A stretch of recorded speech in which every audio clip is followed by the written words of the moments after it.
সাদিকা।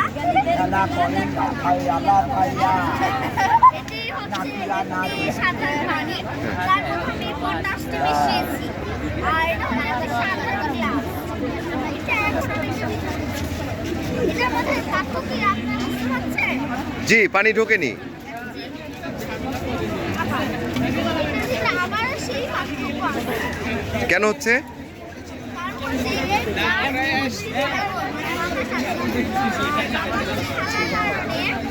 আর বাতাসে থাকার কারণে সেই জিনিসগুলো পানিগুলো আলাদা আলাদা করে যাচ্ছে, আর বায়ুর যে জায়গা দখল করছে, মানে যে জায়গা মানে নিজের জায়গাকে দখল করে নিয়েছে। Thank you. আর দেখুন, এটি একটি সাধারণ ওয়ান টাইম গ্লাস, যেটা আমরা একবার ব্যবহারের পরে ফেলে দিই। এটি আমাদের পরিবেশ ক্ষতি করে। এটি দেখুন, আমি কি দেখছেন আপনি? পানি পড়ছে না। পানি পড়ছে না, কেন পড়ছে না? সেটাই তো একটু বোঝাতে হবে তো। এটা তো জাদুর মতো। চারিদিকে ঘোরে, তেমন এই গ্লাসটি হচ্ছে পৃথিবী, আর ভাইয়ার হাতটি হচ্ছে সূর্য। তো এটা থেকে যেমন সূর্য চারিদিকে ঘোরে, আমরা কি ছিটকে পড়ি না, আমরা তো ছিটকে পড়ি না। তার ফলে এই পানিটিও ছিটকে পড়ছে না। যেমন এটি পৃথিবী, এই যে এটি হচ্ছে যেমন এই যে গ্লাসটি ছিটকে পড়ি, বায়ুর চাপের কারণে এটা ছিটকে পড়ছে না পানিটা। আচ্ছা, গুড। আর এটা জানা যেখানে পৃথিবী এর প্রতিটি মানুষ আসতে গেলে কোটি কোটি টাকা খরচ করে থাকে, আর আমরা পড়ে থাকা জিনিস নিয়ে এসে প্রমাণ করে দেখাচ্ছি। আচ্ছা, গুড। আর কিছু আছে? আর এটি দেখুন, এটি একটি সাধারণ বোতল, এর মধ্যে আমরা টেস্ট টিউব দিয়েছি। এবার দেখুন কি হয়, এবার দেখুন কি হয়। কি দেখছেন আপনি?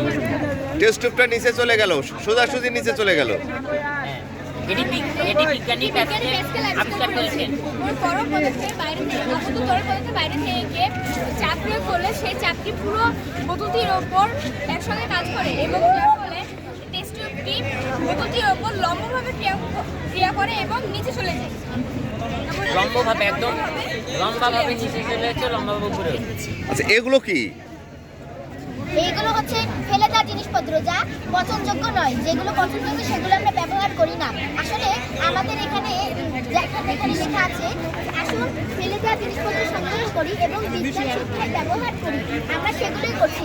আমরা ফেলে দেওয়া জিনিসপত্রগুলো ফেলে না দিয়ে আমরা সংগ্রহ করছি। আসলে আমাদের স্কুলে ফেলে দেওয়া জিনিসপত্র আমরা ফেলে দিই না। আসলে আমাদের স্কুলে দামি কোনো প্রযুক্তি নেই, আমরা সেটার প্রয়োজন বোধ করি না। আমরা এগুলোতেই যখন যা প্রয়োজন হয় তখন সেটাই ব্যবহার করি। আপনাদের স্কুলে এগুলো ইউজ করেন? আপনাদের স্কুলের নাম কি? যদি জানতে চান তাহলে আমাদের স্কুলে আসেন। আমাদের স্কুলের নাম রাইলিয়ান পাবলিক স্কুল, মোল্লাপাড়া, রাজশাহী। ও আচ্ছা, আমাদের দুইটি শাখা আছে, একটি হচ্ছে উপশহরে এবং একটি মোল্লাপাড়া। গুড। দেখুন, এখানে লেখা আছে বিজ্ঞান শিক্ষায় একটি খেলা।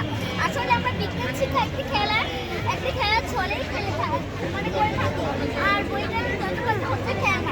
এই মানে এই কথাটা কিন্তু সত্যি। আচ্ছা, গুড, ভেরি গুড।